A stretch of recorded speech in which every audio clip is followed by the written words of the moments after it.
در شروع باز یک هفته نو به شما بینندگان عزیز از استودیوی مرکزی رادیو آزادی درود میفرستم. امروز 27 می است و در 15 دقیقه دیگر در برنامه اخبار آزادی این موضوع را مطرح خواهیم کرد.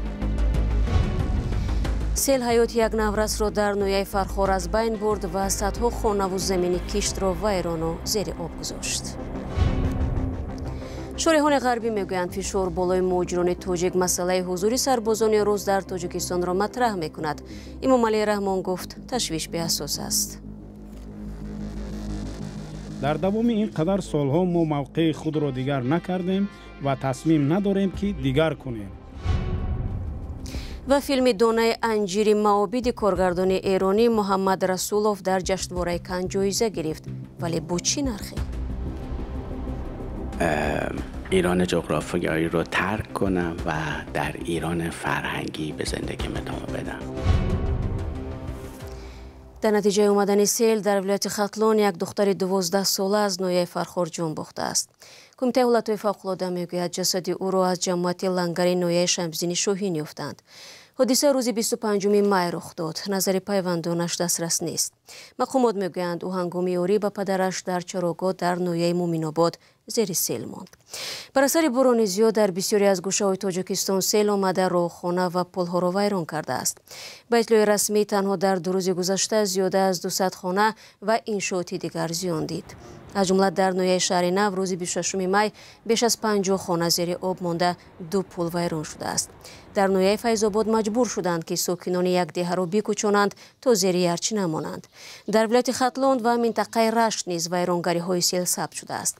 تاجیکستان کشوری آسیب پذیر از فلاکت‌های طبیعی است و هر سال به این دلیل میلیون‌ها دلار زیان می‌بیند. ساکنان در گذشته بارها از زیان سیل و باران‌های پرشدت و کم توجهی مقامات شکایت کردند. همکارمان محمود جان رحمت‌زاده میگوید دهه از سیل ضرر دیده سرخاب فرخار همان منطقه است که ما 6 سال پیش درباره آن گزارش داده بودیم. 6 سال پیش در همین شب و روز دهه سرخاب ناحیه فرخار را سیل زده بود. در این سیل یک قسمت خانه‌ها در این منطقه ویران شده بودند. مقامات هم گفتند که آنها تلاش میکنند ساکنان را از این منطقه بکوچانند. اما بعد 6 سال این حادثه باز در این دهه تکرار شد. در این حادثه با گفت ساکنان از 6 سال پیش دیده بیشتر ضرر دیده اند. 6 سال پیش دیده میشد که یک قسمت خانه ها ولنگار شده بودند، اما امروز دیده می شود خانه های بیشتر از آمدن سیلاب فرو رفتند. محمود جان رحمت‌زاده، آزادی، دهه سرخاب ناحیه فرخار. بینندگان عزیز، گزارش مفصل از دهه آفت‌زده فرخار پگاه در برنامه اخبار آزادی پیشکش شما می شود. ولادیمیر پوتین پرزیدنت روسیه به ازبکستان سفر کرده است تا همکاری‌های دو دولت را با شوکت میرزیویف پرزیدنت این کشور بررسی کند. این اولین سفر پوتین به یک کشور آسیای مرکزی بعد از پرزیدنت شدنش است. مهمترین برنامه سفر ساختن نیروگاه اتمی در ازبکستان نام برده می شود. ادامه در گزارش همکارم مومین احمدی. ولادیمیر پوتین پرزیدنت روسیه روز 26 می وارد ازبکستان شد. این سومین سفر 2 روزه پوتین به یک کشور خارجی پس از سوگند یاد کردنش به حیث پرزیدنت روسیه است. او روز 7 می بار 5 پرزیدنت روسیه شد. برخی کارشناسان این سفر را عنعنوی می‌دانند. این اولین کشور در آسیای مرکزی است که پوتین پس از سوگند یاد کردنش سفر میکند. اما در این گپی مهم نیست، چون که ازبکستان رشد میکند و در عموم نه تنها روسیه بلکه دولت‌های دیگر جهان به این کشور توجه میکنند. ازبکستان برای مسکو خیلی مهم است و در قالب نو میخواهد همکاریش را ادامه دهد که آن پس از حمله روسیه به اوکراین شکل گرفته است. پوتین را کشورهای غربی برای حمله‌اش به اوکراین تحریم کردند. یک دادگاه سازمان ملل متحد نیز قرار بازداشت او را صادر کرده است که سفر او را به برخی کشورها زیر سوال برده است. پوتین می‌خواهد به تمام دنیا نشان دهد که او یک کمخو نشده است، طرفداران نیز دارد و آدمای رهبرای کشورهای منطقه نیز هستند که با او سلام علیک میکنند. پوتین با شوکت میرزیویف پرزیدنت ازبکستان موضوع همکاری‌های اقتصادی و سرمایه‌گذاری از جمله ساختن نیروگاه اتمی در این کشور را بحث کردند. سازش اتمی که بین دو کشور بررسی میشد به نظرم هنوزم حل فصل خودش را پیدا نکرده است. طرف‌ها چیز نگفتن، شاید هم این اسناد امضا شود، همکاری شود، ولی روشنفکران ازبک از عملهای روسیه خیلی نگران هستند. نمیخوان با روسیه تاشکند ازبکستان نزدیک باشد، چون یک کشوری که به کشور همسایه حمله کرده است و کشورهای غرب هر گونه تماس با روسیه را انتقاد میکنند و از این روشنفکرهای ازبک خیلی نگران هستند. نمیخوان که تاثیر روسیه در ازبکستان زیاد باشد. روسیه ازبکستان را که بیش از 35 میلیون اهالی دارد و پرجمعیت ترین کشور آسیای مرکزی هست، شریک استراتژی می‌داند. در حالی که پوتین و میرزیویف پیشرفت در همکاری‌هایشان را مطرح می‌کنند، قرار است فردا هیئت‌های تاجیکستان و روسیه مسائل مهاجرت را بررسی نمایند.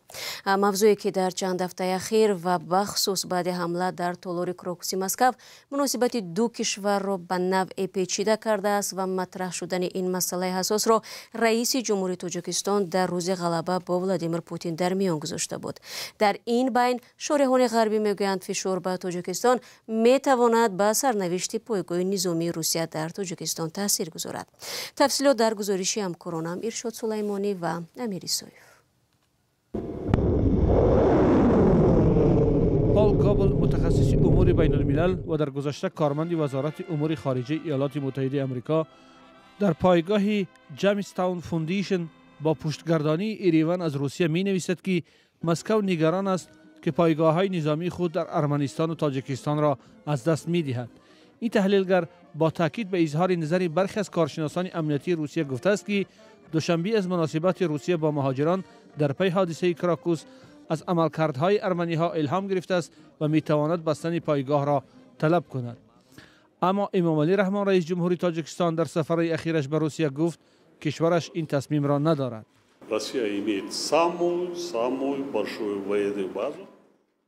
روسیه پایگاه نظامی از همه بزرگترین بیرون از مرز خود را محض در تاجیکستان دارد. در دوام این قدر سالها ما موقع خود را دیگر نکردیم و تصمیم نداریم که دیگر کنیم. گنرال بازنشسته و از تشبثکاران قطع حضور مرزبانان روسیه در تاجیکستان نورعلی شاه نظرف میگوید هنوز فرصت چنین پیشنهاد نرسیده است. این وضعیت‌هایی که شده است این قدر وقت نداره با فکر من برای این چیزا را پیشنهاد کردن. برای که تو اگر خیر وضعیت‌ها با تماما اگر متشنج باشد بعد ممکن اگر پیشنهاد کنم. این حادثه‌ای که در مسکو شد ترور خیلی ترور هیچ که تشریح گرفتن بسیار مشکل است. بار اول نیست که برخورد با مهاجرین تاجیک در روسیه مسئله پاسخ برابر وزن را در میان میگذارد، ولی برخی از کارشناسان شبهه دارند که تاجیکستان میتواند عامل مهم امنیت و ثباتش را با ابزار فشار یا معامله تبدیل دهد. تاجیکستان به هیچ وجه منفعت‌های ملی خود را قربانی خواسته‌های قدرت‌های بیرونه کردنی نیست. نگاه داشتن توازن و نگاه داشتن درهای باز برای همکاری با همه قدرت‌ها نهایت مهم است. اما یک سیاستمدار تاجیک میگوید فشنگ‌های ایجاد توازن با روسیه کم نیستند، ولی برای استفاده آنها به حکومت ضرور است که در داخل پشتیبانی و زمینه‌های اجتماعی سیاسی قوی داشته باشد. وقتی که برخورد منفعت‌های دایره‌های معین که می‌خوان بودشون در قدرت تمدید کنند و از منفعت‌های حکومتی استفاده برند و از جمله از ثروت‌های زیرزمینی طبیعی و غیره و این چنین منفعت‌های استراتژیکی ژئوپلیتیکی تاجیکستان پیدا می‌شد و عوض اولویت‌ها در سیاست خارجی وابسته به امنیت اقتصادی و منفعت‌های ملی اینجا از اراده سیاسی بیشتر رئیس جمهوری تاجیکستان وابستگی دارد. تاجیکستان چون یک کشوری بیرون آمده از اتحاد شوروی سابق روابط نزدیک با روسیه دارد و دو کشور یکدیگر را شریکان استراتژیکی می‌دانند. روسیه خود را نیرویی می‌شمارد که حکومت امروزه تاجیکستان را پس از جنگ شهروندی سر قدرت آورد و صلح بین طرف‌ها را حمایت کرد. هزاران نفر از تاجیکان روسیه را مکانی می‌دانند که خانواده‌های تاجیک از آنجا رزق و روزی می‌یابند. اما پس از حادثه حمله به تالار کنسرتی کراکوس، فشار به مهاجران تاجیک در روسیه زیاد شد که دلسردی‌های را به میان آورد. ضمناً وزارت کارهای خارجه تاجیکستان خبر داد که امروز ولادیمیر کالاکولتسف وزیر کارهای داخلی روسیه به دوشنبه آمد. کالاکولتسف با همتای تاجیک خود رمضان رحیم‌زاده ملاقات کرده با او مسائل کنونی همکاری‌ها از جمله موضوع مهاجرت مهنتی را بررسی خواهد کرد. وزیران همچنین در افتتاح نمایندگی خدمات مرکزی شناسنامه‌دهی و روادید وزارت کارهای داخلی روسیه در دوشنبه اشتراک می‌ورزند. سلام، اگر خط و خبر می‌خواهید ما داریم. نوید بامدادی، سرخط خبرها، اخبار تاجیکستان و جهان، گزارش‌ها و تحلیل‌ها. چی می‌گذرد و چرا؟ دانستن فهمیدن است. زمینه یا اپ ما را بگیرید. برنامه را ادامه می‌دیم. فیلمساز ایرانی محمد رسولوف که در جشنواره معتبر کن برای فیلم دانه انجیر معابد جایزه ویژه گرفت، داستان تهیه آن و هم جزئیات فرارش از کشوران نقل کرد. فیلمش که درباره زندگی به هم ریخته یک وکیل دفاع بعد اعتراضهای ضد حکومت ایران قصه می‌کند، باعث حکم زندان این کارگردان شد. همکارم خیرامان بقازاده صحبت‌های کارگردان را درباره این فیلم و داستان پرماجرای خودش خلاصه می‌کند. نکنه یه اتفاقی بیفته. فیلم محمد رسولوف از رویدادهای در فضای پر اعتراض ایران و نقش طرفداران و مخالفان نظام بحث می کند. روز 25 می کارگردان 51 ساله برای این فیلم نامه صاحب جایزه ویژه داوران جشنواره کن در فرانسه گردید.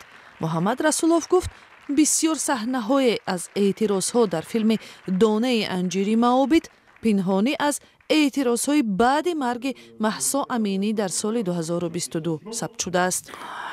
ببینید، وقتی شما در مواجهه با نیروهای امنیتی قرار میگیرید، کم کم یاد میگیرید چطوری اونا رو دور بزنید. یعنی هر دشواری وقتی متوجه میشید به وسیله موبایل شما رو پیدا میکنن، طبیعتا میتونید دیگه از موبایلتون استفاده نکنید. یه قسمتی از این چیزا شبیه کارهایی که تبهکارا میکنن. برای این فیلم دادگاه در ایران رسولوف را به 8 سال زندان و شلاق محکوم و کارگردان پیش از به اجرا در آمدن حکم از این کشور فرار کرد. ضمن اینکه ما متوجه شده بودیم یه اخباری از ساخت فیلم به دست نیروهای امنیتی رسیده و نگران بودیم که هر لحظه اونا عوامل فیلم رو دستگیر کنن. تنها کاری که من میتونستم بکنم این بود که ظرف چند ساعت تصمیم بگیرم و از خودم سوال کنم میخوام برگردم زندان یا میخوام ایران جغرافیایی رو ترک کنم و در ایران فرهنگی به زندگیم ادامه بدم. خبرنگاران از هنرپیشه فیلم ستاره ملکی نه فقط درباره فیلم بلکه آینده نسل اعتراضگری ایران هم پرسیدند. من به این نسل اصلا امیدوار نیستم، من به این نسل مطمئنم. یعنی من میدونم که این اتفاق خیلی خیلی زود میافته و این نسل قطعاً به کمک نسل‌های قبل‌ترشون که راهو براشون هموار کردن از پس این کار برمیان. حتما به زودی شاهدش خواهیم بود. مقامات در ایران فیلم را غیر قانونی و ممنوع اعلام کردند، ولی در کن این کارگردان با استقبال گرم روبرو شد. دوستان عزیز، با همین مطلب نشر نوبتی برنامه اخباری آزادی را به پایان میبرم. سپاس از یکایک شما برای همراهی. یادآور میشوم که خبرهای بیشتر را میتوانید در وبسایتمان azadi.org دسترس نمایید. همچنین از صفحه های رادیو آزادی در فیسبوک و اینستاگرام، تیک تاک و تلگرام در خدمت شما عزیزان است. تا دیدار نوبتی خود را احتیاط کنید و خدا نگهداری هر یکی شما باشد.